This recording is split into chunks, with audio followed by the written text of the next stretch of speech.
सभी को मेरा नमस्कार। मैं हूं डॉक्टर सिम्पी और आपका मेरे चैनल में स्वागत है। आज हम क्लास 6 का पहला अध्याय और बाल महाभारत करेंगे, जिसका नाम है अवधपुरी में राम। इसके अंदर मैं आपको जो भी इसके महत्वपूर्ण प्रश्न हैं उनको समझाऊंगी और इससे आपको पूरे के पूरे जो भी हमारा ये अध्याय है वो अच्छे प्रकार से समझ आ जाएगा। तो हम इसे स्टार्ट करते हैं और ये आपके सामान्य ज्ञान को भी बढ़ाएगा।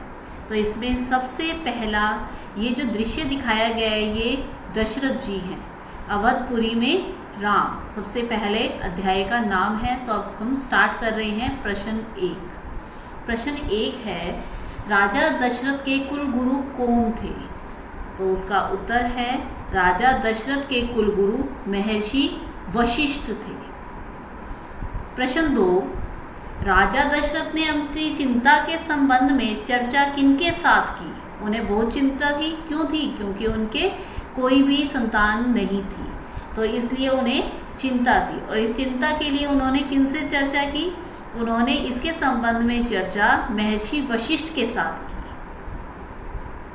अगला प्रश्न है, राजा दशरथ को पुत्रेष्टि की सलाह किसने दी थी और किसकी देखरेख में हुआ? पुत्रेष्टि यज्ञ कराया गया था महाराजा दशरथ द्वारा ताकि उन्हें पुत्र की प्राप्ति हो। तो वो उन्होंने जो किया था वह किसकी सलाह से किया था और किसकी देखरेख में हुआ? तो वो उन्होंने सलाह ली थी महर्षि वशिष्ठ जी से और रिंगी ऋषि की देखरेख में यह पुत्रेष्टि जो यज्ञ हुआ था वह संपन्न हुआ था। अगला प्रश्न है प्रश्न 4, पुत्र प्राप्ति के लिए राजा दशरथ ने कौन सा यज्ञ किया? जैसे कि मैंने आपको बताया पुत्र की प्राप्ति के लिए राजा दशरथ ने पुत्रेष्टि यज्ञ किया। तो कौन सा यज्ञ किया? पुत्रेष्टि यज्ञ किया। प्रश्न 5, यज्ञशाला कहाँ बनाई गई? जो यज्ञ किया गया उसके लिए शाला कहाँ पर बनाई गई? यज्ञशाला सरयू नदी के किनारे बनाई गई। प्रश्न 6, यज्ञ में किन्हें आमंत्रित किया गया? यज्ञ में अनेक राजाओं और ऋषियों मुनियों को आमंत्रित किया गया। प्रश्न 5, किस देवता के आशीर्वाद से राजा दशरथ को संतान प्राप्ति हुई? यह अग्नि देवता की हमने पिक्चर दिखाई है और इन्हीं के आशीर्वाद से राजा दशरथ को क्या हुआ था? पुत्र की प्राप्ति हुई थी। तो अग्नि देवता के आशीर्वाद से राजा दशरथ को संतान प्राप्ति हुई। प्रश्न 8, राजकुमार राम का जन्म कब हुआ था? तो राजकुमार राम का जन्म चैत्र माह की 9वीं के दिन हुआ था। प्रश्न 9, राजा दशरथ के पुत्रों तथा उनकी माताओं के नाम लिखे। राजा दशरथ की 3 रानियां थी और पुत्र थे 4। तो रानियों के नाम रानी कौशल्या और रानी कौशल्या के पुत्र का नाम राम, रानी केकई उनके पुत्र का नाम भरत, रानी सुमित्रा उनके पुत्र का नाम लक्ष्मण और शत्रुघ्न। प्रश्न 10, राजा दशरथ को सभी राजकुमारों में सबसे प्रिय कौन था और क्यों? उन्हें सबसे प्रिय उनके ज्येष्ठ पुत्र राम और उनके मानवीय गुणों के कारण राजा दशरथ को सभी राजकुमारों से सबसे प्रिय थे। तो राम जो थे वे उनके ज्येष्ठ पुत्र थे और सबसे प्रिय थे। प्रश्न 11, खेलकूद में लक्ष्मण प्राय किसके साथ रहते थे? तो खेलकूद में लक्ष्मण प्राय राम के साथ रहते थे। प्रश्न 12, राजकुमार राम की विशेषताएं लिखिए।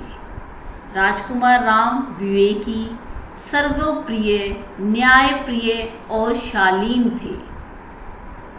प्रश्न 13, किससे कहा आप पुत्रेष्टि यज्ञ करें महाराज? तो ये किसने किया था? महर्षि वशिष्ठ ने और राजा दशरथ से कहा था ताकि उन्हें पुत्र की प्राप्ति हो सके। प्रश्न 14, विश्वामित्र ने कहा ये जानवर और वनस्पतियां जंगल की शोभा हैं, इनसे कोई डर नहीं है। उन्होंने ऐसा क्यों कहा? उन्होंने यह श्री राम और लक्ष्मण से कहा, और ऐसा क्यों कहा? क्योंकि वह राम और लक्ष्मण की हिम्मत बढ़ाना चाहते थे, ताकि राम लक्ष्मण डरे नहीं और साथ ही जानवरों व वनस्पतियों के महत्व को समझे। ये जो दृश्य दिखाया है ये महर्षि विश्वामित्र है। सरयू के नदी के किनारे कौन सा नगर था? सरयू नदी के किनारे अयोध्या। और ये जो है अयोध्या का जो मंदिर है उसकी पिक्चर है। प्रश्न 16, अयोध्या किस राज्य की राजधानी थी? कोसल राज्य की। अयोध्या कोसल राज्य की राजधानी थी। प्रश्न 17, अयोध्या के राजा कौन थे? अयोध्या के राजा दशरथ थे। प्रश्न 18, महाराजा दशरथ के पिता का नाम क्या था? उनके पिता का नाम था महाराजा अज। प्रश्न 19, रघुकुल की क्या रीति थी? रघुकुल की रीति थी प्राण जाए पर वचन न जाए। प्रश्न 20, पुत्रेष्टि यज्ञ के बाद राजा दशरथ को कितने पुत्रों की प्राप्ति हुई? राजा दशरथ को 4 पुत्रों की प्राप्ति हुई, राम, लक्ष्मण, भरत, शत्रुघ्न। इन 4 पुत्रों की प्राप्ति हुई जब उन्होंने पुत्रेष्टि यज्ञ किया। तो आज हमने ये जो पहला अध्याय था उसके 20 प्रश्न किए, और ये 20 प्रश्न में ही हमारे पूरे चैप्टर की समरी हो जाती है। आशा है कि आपको ये बहुत अच्छे से पसंद आया होगा। अगर पसंद आया है तो प्लीज़ लाइक, शेयर और मेरे चैनल को सब्सक्राइब कीजिए, ताकि मैं इस तरह की और वीडियो आपके लिए ला सकूं। धन्यवाद।